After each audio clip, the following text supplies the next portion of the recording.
सभी को प्रणाम। डे 17 हमारी भावी पीढ़ी और उसका नवनिर्माण के अंतर्गत आज भी शीर्षक है पारिवारिक वातावरण और गर्भिणी के प्रति उनका कर्तव्य। यानी प्रेग्नेंट महिला जो होती है उसके परिवार के लोगों का क्या कर्तव्य उसके प्रति बनता है, उसके बारे में बताया जा रहा है। हम लोगों ने पिछले स्वाध्याय में सीखा कि गर्भिणी के सामने जो प्रेग्नेंट महिला घर परिवार में होती है उसके सामने हर्षोल्लास का माहौल रखना चाहिए ताकि उसके गर्भस्थ शिशु पे उसका पॉजिटिव वाइब्रेशन जाए और एक सकारात्मक ऊर्जा उसको मिले, ताकि आने वाली संतति जो है वो सुदृढ़ और हर तरह से मानसिक रूप से, शारीरिक रूप से, आत्मिक रूप से हर तरह से वह स्वस्थ हो। और एक तरह से उसमें एक कहा जाता है कि एक उत्कृष्टता का बीजारोपण होता है। इसके लिए परिवार के सदस्यों का भी महत्वपूर्ण योगदान होता है। आगे देखते हैं क्या है। पति को चाहिए कि पत्नी को प्रसन्नता देने वाला वार्तालाप करने में शिथिलता न आने दे। काम काज की बातों के अतिरिक्त आत्मीय आधार पर उससे समय समय पर बातें करता रहे। घर के अच्छे कामों में, व्यवस्था संबंधी मामलों में उससे परामर्श लेता रहे और किसी प्रकार का छिपाव दुराव न करे। जब कभी वह बाहर जाए तो कुछ न कुछ खाने अथवा उपयोग की वस्तु अपनी स्त्री के लिए लेता है। समय समय पर उसका कुशल क्षेम पूछकर उससे आदर देता रहे। चित्रों के संबंध में वार्तालाप के रूप में महापुरुषों की जीवन की छाप गर्भिणी के मानस पर बैठा देने की बात पहले ही कही जा चुकी है। इस बात की पूर्ण व्यवस्था जुटाना पति का ही काम होता है। यहाँ बताया जा रहा है, जैसा कि हम लोग पिछले स्वाध्याय में भी पढ़े थे और हम लोग अपने व्यवहारिक जीवन में भी जानते हैं कि पति पत्नी किसी भी परिवार के दो पहिए होते हैं। जब दोनों पहियों में बैलेंस होते हैं तो जीवन की गाड़ी बहुत अच्छे से चलती है। तो इसी तरह जब प्रेगनेंसी वाले जब स्थिति आती है पत्नी की, तो उसमें पति की विशेष भूमिका होती है। और पति जो है, पति का हर पत्नी अर्धांगिनी होती है। तो इस तरह से भी मतलब पति की इसमें मुख्य भूमिका होती है और संतति उसकी भी होती है। तो यहाँ पर काम काज की बातों के अतिरिक्त मतलब अनौपचारिक बातें भी होनी चाहिए, इनफॉर्मल बातें भी होना चाहिए जो उसकी आत्मा को छुए, पत्नी की आत्मा को छुए और आत्मीय आधार पर उसे समय समय पर बातें करते रहना चाहिए।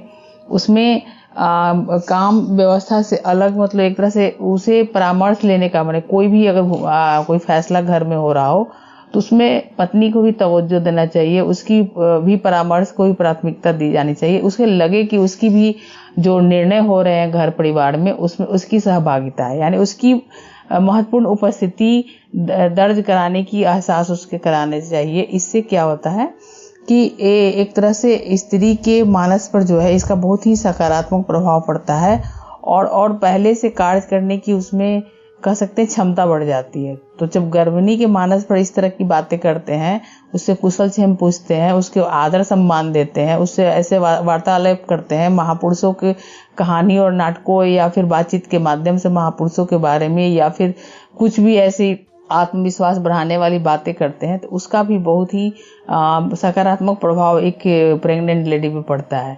तो इस बात की पूर्ण व्यवस्था किसका मतलब ज्यादा यहाँ ये है, महत्वपूर्ण भूमिका है पति की है। क्योंकि पति जो है, पति की इसमें विशेष भूमिका इसलिए हो जाती है कि जो आने वाली संतति होती है उसका वो पिता होता है। तो कहीं ना कहीं उसका भी एक कर्तव्य बनता है कि एक गर्भस्थ बालक पर एक अच्छे सकारात्मक प्रभाव डालने के लिए जो जो व्यवस्था बना सकता है वो बनाने में उसकी कोई उसमें कह सकते हैं कि कोताही नहीं होनी चाहिए।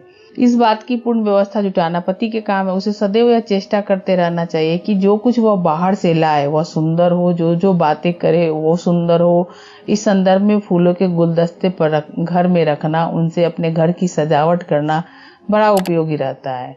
यहाँ पर बताया जा रहा है कि मतलब ऐसी चेष्टा करे कि जो भी वो काम करे, जो भी बात करे वो न सिर्फ सुंदर हो बल्कि उसकी सजावट भी इतनी खूबसूरत हो, वो उपयोगी के साथ साथ मतलब मन को खुश कर देने वाला, आंखों को प्रफुल्लित कर देने वाला ऐसा एहसास कराए। तो इसके लिए भी पति ध्यान दे, चाहे वो फूल का गुलदस्ता हो या फिर घर में सजाने वाले अन्य कोई वस्तुएं हो या फिर पत्नी के संबंध, पत्नी के जो पसंद का कोई चीज हो उससे संबंधित कोई ऐसी चीजें हो, तो इसका भी हम ख्याल रख सकते हैं। उसको एक तरह से भावनात्मक सपोर्ट दे सकते हैं। तो इससे जितना ही गर्भिणी जो है प्रफुल्लित रहेगी उसका सकारात्मक प्रभाव गर्भस्थ बालक पे पड़ेगा। स्त्री का आदर सत्कार घर के माध्यम से होता है। जिस स्त्री को उसका पति आदर देता है, मानता है, प्यार करता है, उसके प्रति सास, जेठानी, देवरानी तथा ननदों का प्रेम भी बढ़ जाता है। लेकिन जहां कहीं भी घर के लोगों को यह आभास मिल जाता है कि अमुक स्त्री का पति उससे प्रेम नहीं करता है, तो उससे अनादर पूर्वक व्यवहार करने लगते हैं। घर की कोई विरली स्त्री ऐसी मिलेगी जो उससे प्रेम दिखाए। यहाँ बताया जा रहा है कि और महत्वपूर्ण भूमिका पति की हो जाती है, क्योंकि जिस परिवार में पति पत्नी होते हैं वहां पति यदि पत्नी को प्यार करता है, उसको सम्मान देता है, उसको आदर देता है, उससे परामर्श लेता है, उसकी भूमिका को स्वीकारता है, तो बाकी और सब सदस्य जो घर परिवार में होते हैं, सास है, ससुर है, जेठानी है, देवरानी है, ननद है और जो भी अन्य मतलब परिवार के सदस्य हो, सब जो है तभी मतलब ज्यादा उसको महत्व देते हैं। अगर पति दे तो तभी उसके बाद देते हैं, नहीं तो प्रायः व्यवहारिक दृष्टिकोण से देखा जाए तो यदि पति अगर किसी पत्नी को किसी कारण से त्याज दे या बात न करे, उसके महत्व नहीं दे, तवज्जो नहीं दे, तो उसके परिवार के अन्य सदस्य भी उस तरह से प्राय मतलब ऐसा देखा जाए तो वैसा ही वो भी नकारात्मक ही व्यवहार करते हैं। तो यहाँ पर भी पति की भूमिका मतलब महत्वपूर्ण हो जाती है। अगर पति किसी पत्नी को बहुत ज्यादा प्यार करता है तो परिवार के अन्य सदस्य भी चाहे अनचाहे ही सही लेकिन उसे मान सम्मान जरूर देते हैं। तो इसलिए यहाँ पर भी पति की भूमिका बढ़ जाती है।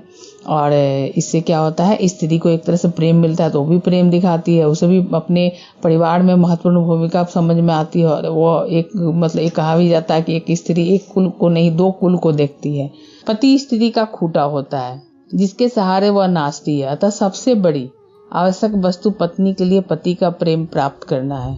गर्भ काल में जब स्त्री को यह विश्वास हो जाता है कि उसका पति उससे सच्चे हृदय से प्रेम करता है तो सारे अभाव उसके लिए दूर हो जाते हैं। यदि उसकी छोटी छोटी इच्छाओं की पूर्ति न भी हो तो उन सबका कोई विशेष प्रभाव गर्भस्थ बालक पर नहीं पड़ता। यहाँ बताया जा रहा है कि पति जो है स्त्री का खूंटा होता है, उसका कह सकते हैं कि मुख्य सूत्रधार होता है, जिसके सहारे ही स्त्री जो है नाचती है और जिसके सहारे ही स्त्री जो है कोई भी आगे का क्रिएशन या मतलब निर्माण कोई चीज नए चीजों का करती है, जिसके भरोसे करती है। और पति का वो है सबसे बड़ा खूंटा क्या है, वो पति का प्रेम। तो गर्भ काल में जब स्त्री को यह विश्वास हो जाता है कि उसके पति उसको सच्चे हृदय से प्रेम करता है तो उसके सारे अभाव भी उसके लिए दूर हो जाते हैं। यदि मान लो जीवन में सांसारिक जीवन में कोई साधन की कमी हो जाती है, फिर अन्य कोई ऐसी वस्तुएं जो पत्नी को पसंद हो और उसे उपलब्ध पति नहीं करा पाता है और उसके प्यार सच्चे होते हैं, तो यहाँ भी उसके लिए कोई विशेष महत्वपूर्ण बातें नहीं होती है साधनों की। वो हर अभाव को भी वो प्रभावपूर्ण और सकारात्मक ढंग से जी लेती है अगर पति के प्रेम सच्चा हो तो। यदि उसकी छोटी इच्छाओं की पूर्ति न भी होती है तो भी उसको विशेष प्रभाव उस पर नहीं पड़ता है, उसके गर्भस्थ बालक पर नहीं पड़ता है, क्योंकि वो पत्नी फिर क्या है मन से उसको नहीं लेती, उस अभाव के बारे में ज्यादा नहीं सोचती, उस अभाव को अपने हृदय पे प्रभाव नहीं पड़ने देती, क्योंकि उसके पति का प्रेम उसके हृदय पे इस तरह से छाप छोड़ी रहती है कि उसके आगे सभी अभाव जो है फीके पड़ जाते हैं। शरीर तथा भ्रूण के पोषण के लिए सबसे आवश्यक खाद्य पदार्थों की तुलना में पति का सच्चा प्रेम अधिक महत्व रखता है। वह अगर मिल गया तो समझ लो सब कुछ मिल गया। इसीलिए गर्भ काल में पति का सबसे बड़ा कर्तव्य अपनी पत्नी को सच्चा प्रेम प्रदान करना है। यह मिल जाने पर वह पौधे की तरह हरी भरी रहेगी और भ्रूण की स्वाभाविक विकास होता चला जाएगा। जैसा कि हम लोग व्यवहारिक ढंग से भी जानते हैं और हम लोग अपने प्रैक्टिकल लाइफ में भी देखते हैं कि प्रेम का कितना महत्व हो जाता है। और कहा जाता भी है कि ढाई अखर के प्रेम की ऐसी साकरी गली होती है कि इसमें दूसरा कोई ना समाये। तो प्रेम एक ऐसा शब्द अपने आप में सकारात्मक हमारे सामने चिंतन लाती है कि उसके आगे सभी विपरीत परिस्थितियां क्या है घुल जाती हैं या फिर कह सकते हैं प्रणाम करती है, पानी भरती है। प्रेम अपने आप में इतनी सशक्त एक कह सकते उपस्थिति होती है।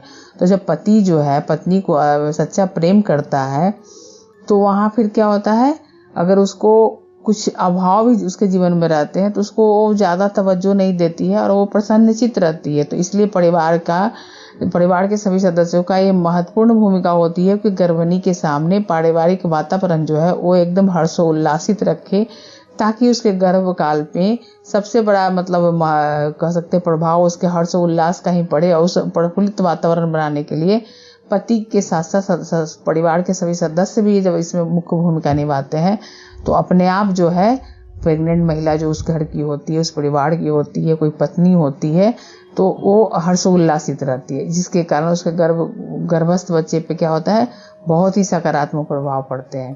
तो इसीलिए गर्भपात काल में पति का सबसे बड़ा कर्तव्य और सबसे महत्वपूर्ण भूमिका होती है पत्नी को सच्चा प्रेम करना।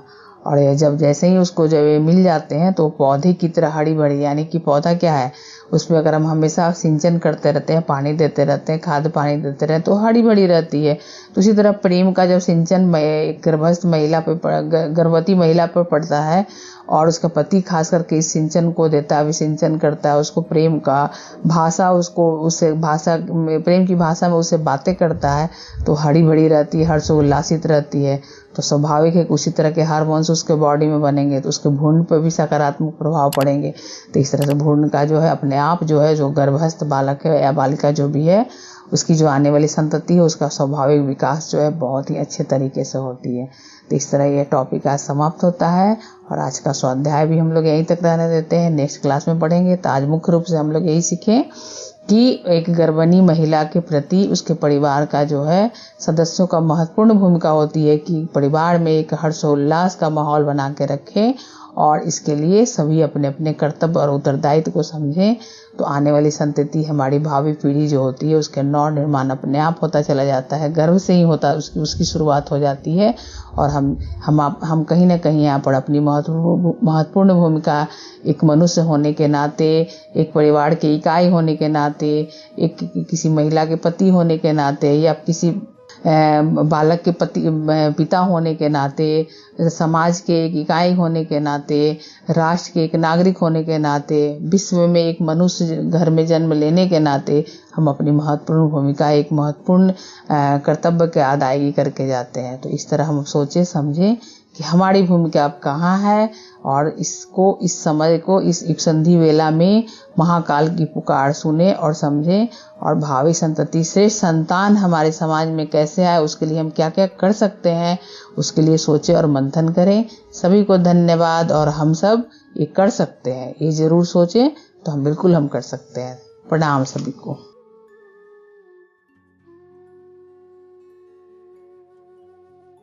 हमारे YouTube चैनल को सब्सक्राइब करें और बेल आइकन को दबाकर ऑल पर क्लिक करें ताकि आने वाले सभी वीडियोस की नोटिफिकेशन आपको मिलती रहे।